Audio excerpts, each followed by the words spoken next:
Tatiana Kashirina is one of those athletes who turned up to the World Championships completely on her own, separated from her team. And these days she's also separated from her team in ability also. She's basically the only Russian who still shows remnants of the dominance that the country once had. Tatiana is as meticulous a weightlifter as you will ever see. Her approach to training is akin to that of Kwosing Chun or Deng Wei. Every single lift is deliberate, a purposeful, conscious movement of excellence.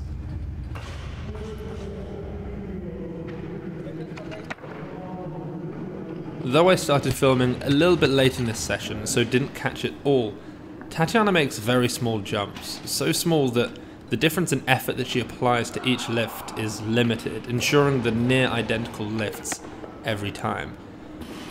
In the snatch, actually, in this workout, she did bar, 35, 55, 65, 75, and so on. It's just something you don't see from the strongest people in the world very often. The bar stays close, her pull accelerates, she fixates it fast overhead, and she recovers with precision. She really has mastered the movement of the barbell in a way that very few ever have.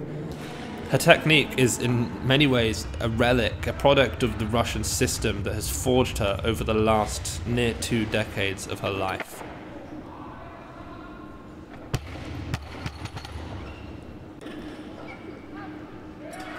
So in this workout she worked up to 140 kilos in the snatch for single after single. That's about 90% of her best ever snatch. As repetitive and unmissable as these lifts look, it's actually interesting because it goes to show that however great the lead up to a competition looks, it doesn't always dictate the... I watched Tatiana snatch 140 kilos 7 times in a row between this session and her following session.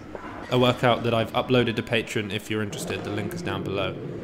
And she did this without any misses.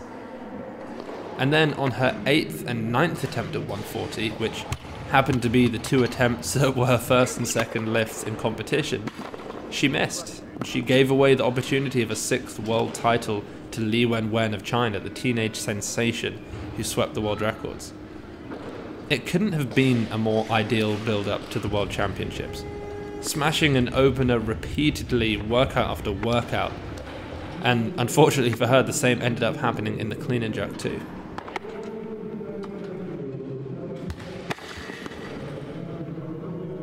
Also guys, just very quickly, we have brought out a new Weightlifting House t-shirt. I'll put a link to it down below if you want to check it out and help support further Weightlifting House productions. It really is difficult to argue that Tatiana is not the greatest female weightlifter of all time. Not only does she have the heaviest snatch and clean and jerk of all time, a 155 kilo snatch and a 193 kilo clean and jerk from Almaty 2014, but she also has the highest Sinclair of all time, a number that attempts to equate all athletes as though they were the same weight. Not only this, but Tatiana has won 5 world championships, taking silver in 3 others. She's won all 8 European championships in which she's competed, and she's set 20 world records. An argument against her, of course, would be her ban in 2006, aged 15. I think to assume that her ban rules her out against those who compete for other countries that have also been known to abuse drugs is a short-sighted view of things. The sport has, for many decades, been riddled with a drug problem, and so to not have the conversation of who is the best because of drug use just kind of limits our conversation. We're essentially at that point not able to even have this conversation because we cannot assume that all those who've not been caught are clean. That would just be absurd. And we know that there are athletes who currently abuse the rules of the sport, but for whatever reason, be it superior pharmacists or simple payoffs, they've not been caught. The best of the flawed options, I think, is just to count all existing athletes.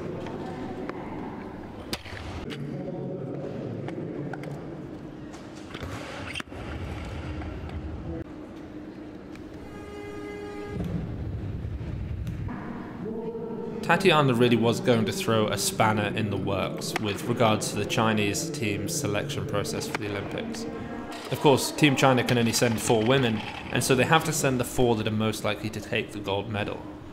Now, despite Li Wenwen being unbelievably strong at the moment and Tatiana perhaps just a little bit down, Russia was never not going to send Tatiana. She was really their only hope of a medal at the Olympics from weightlifting.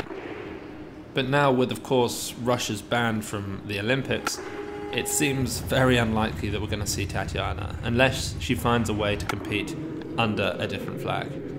This seems, however, highly unlikely.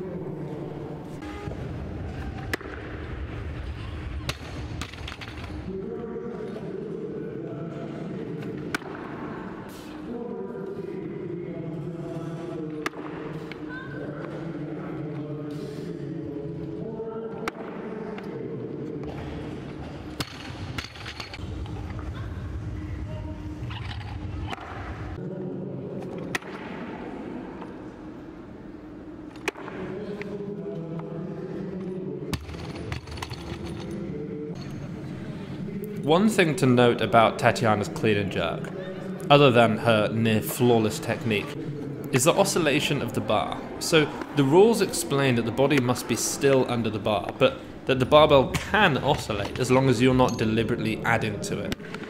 And this is how people like Ilya or Romnau get away with their jerk. It's because they become motionless, though they use the existing oscillation.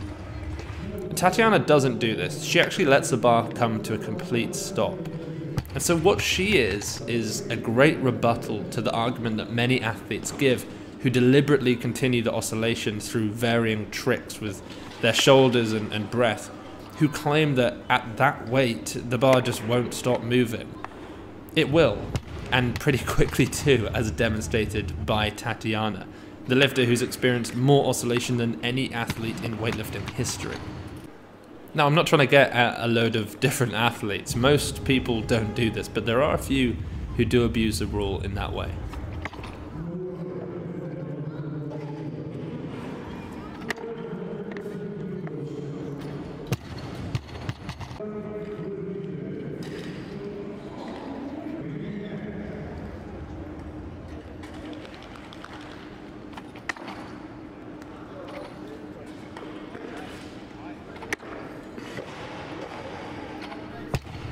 So after a couple of speed doubles in the back squat, Tatiana started working up heavier and heavier.